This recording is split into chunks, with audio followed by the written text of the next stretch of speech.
안녕하세요. 식어서도 맛있는 커피를 만드는 심재원입니다. 우리가 매일 마시는 커피가 커피의 향과 맛을 느끼게끔 해야 한다고들 생각합니다. 그러나 이 커피의 향과 맛을 마시는 사람마다 모두 다른 느낌을 가지고 있다는 것이죠. 그 오래된 그 맛에 대한 기억들을 각자가 달리 갖고 있는 것은 그동안에 마셔온 커피의 품질에 관한 기억들이죠. 쓴맛의 강렬함을 느꼈다면 쓴맛이 커피인 것으로 알았고, 그 쓴맛을 감추기 위해서 또는 희석시키기 위해서 프림이나 설탕을 넣은 커피였다면 설탕커피 또는 프림커피, 우유커피가 되는 것입니다. 우리가 매일 마시는 커피가 어떠한 맛이고 향을 지니고 있는지는 각자의 맛에 대한 경험, 맛에 대한 기억에 관여되어 있습니다. 이렇게 커피의 맛에 대해서는 객관적인 맛을 이야기하기가 어렵다는 것이죠. 하지만은 우리가 어떤 것을 이야기할 때, 주관적인 것을 이야기할 때는 많은 혼란이 생깁니다. 또 이러한 주관 때문에 대립이 생기고 갈등이 생기는 것이죠. 커피의 맛을 이야기할 때는 오랜 세월 가운데 기억된 맛, 오랜 기간 동안 먹었던 중독된 맛, 또 누구에겐가 그 맛에 대한 지식을 전달받고 또 주입된 맛, 심지어 세뇌된 맛과 향을 가지고 있다면 우리는 객관적인 맛을 이야기하기가 좀 어렵게 됩니다. 객관적이라는 것을 말할 때는 모든 사람들이 보편적으로 수긍할 수 있는, 납득할 수 있는 그러한 지식과 또 그러한 결과를 만들어내야 합니다. 한 예로 우리가 매일 먹는 밥이 밥의 향미가 아니고 다른 된장의 향미나 또는 과일의 향미라면 밥으로서의 가치를 인정받기 어려울 것입니다. 또 과일이 밥맛이 나거나 또는 고기 맛이 날 수 없는 것이죠.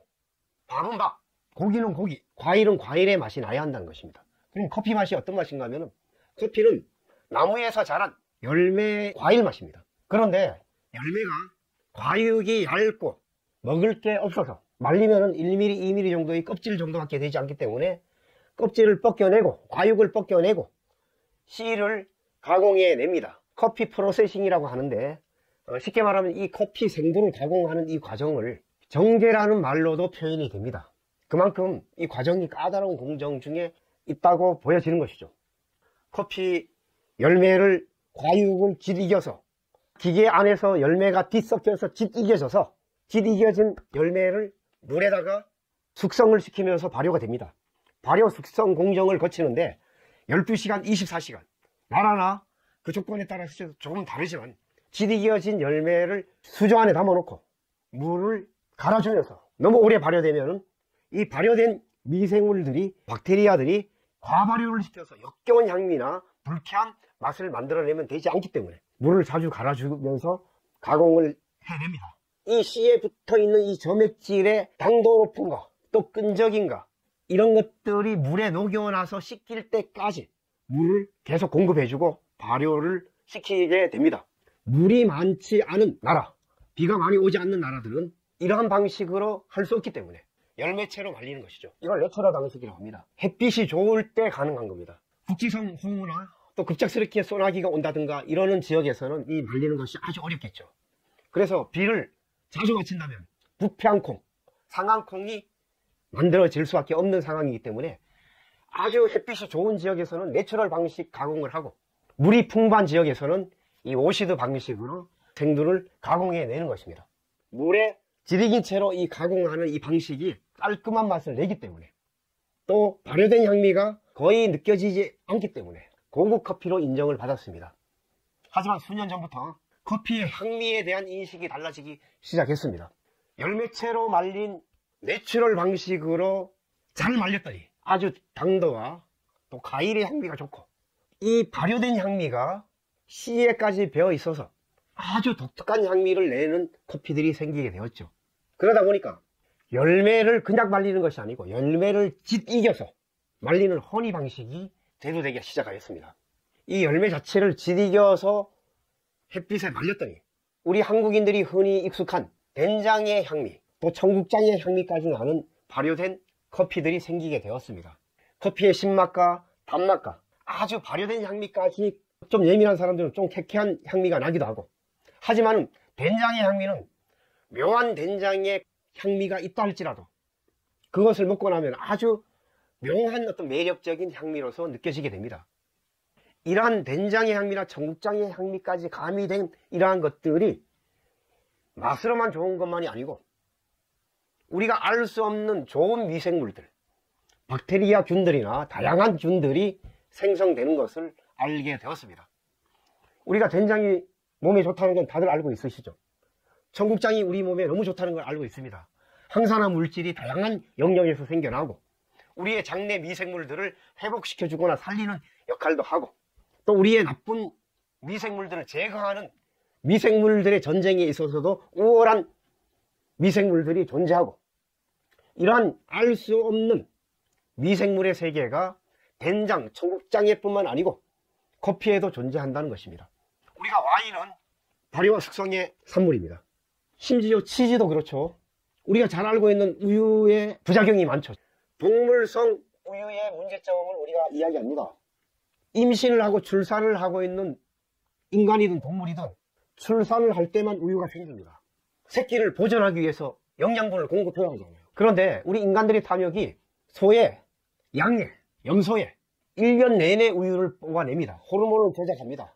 각종 항생제를 먹입니다.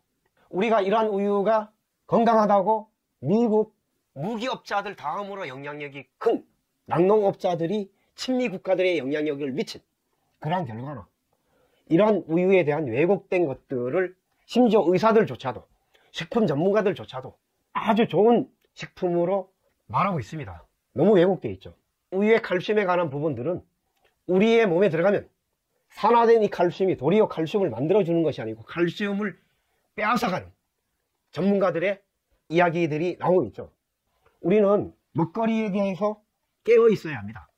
이 발효의 영역은 이러한 우유까지도 치즈에서 미생물로 박테리아 균들이 그 분해할 수 없는 것들까지도 먹어치우면서 분해해서 좋은 것들로 만들어낸다는 것이에요.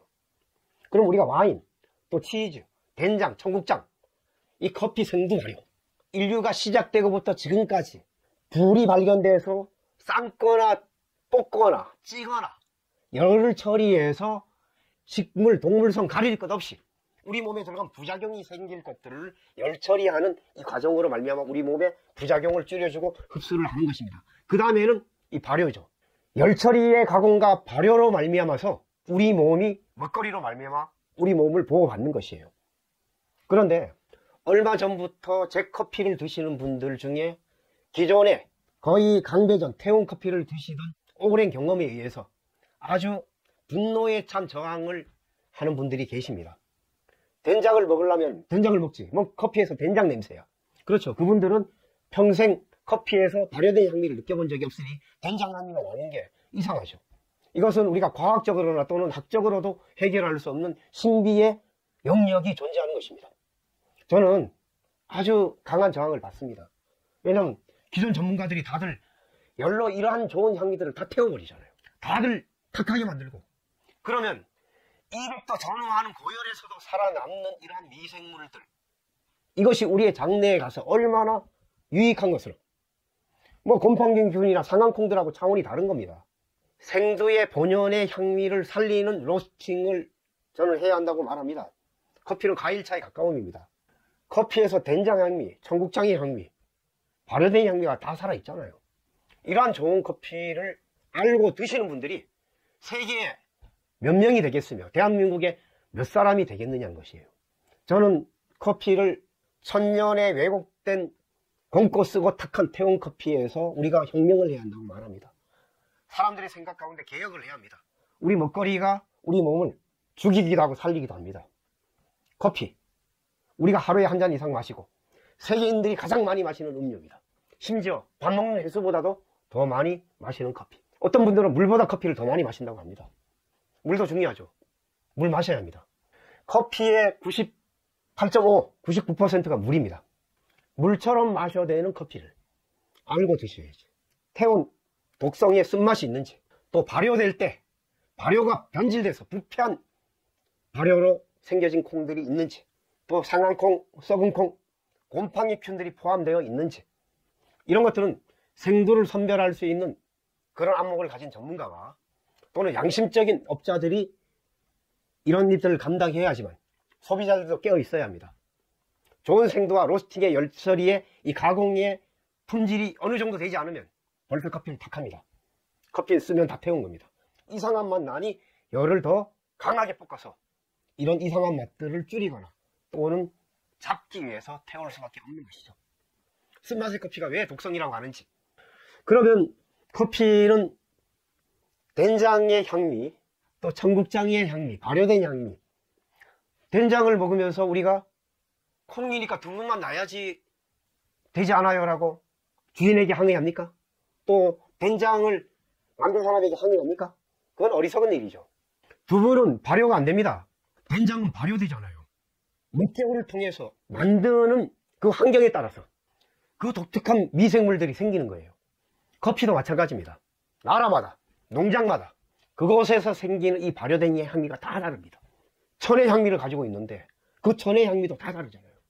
우리가 이렇게 좋은 커피는 황산의 물질이 가득 차 있고 항염 물질도 가득 차 있는 이러한 커피는 재료에 과일의 신맛과 단맛과 다양한 천의 향미가 종합된 향미 예술의 극치입니다. 거기에 이 발효된 수많은 향미들, 미생물들이 우리 몸을 살리는 것이에요. 고열에 거의 200도 전후하는 열에도 살아남는 이 좋은 미생물.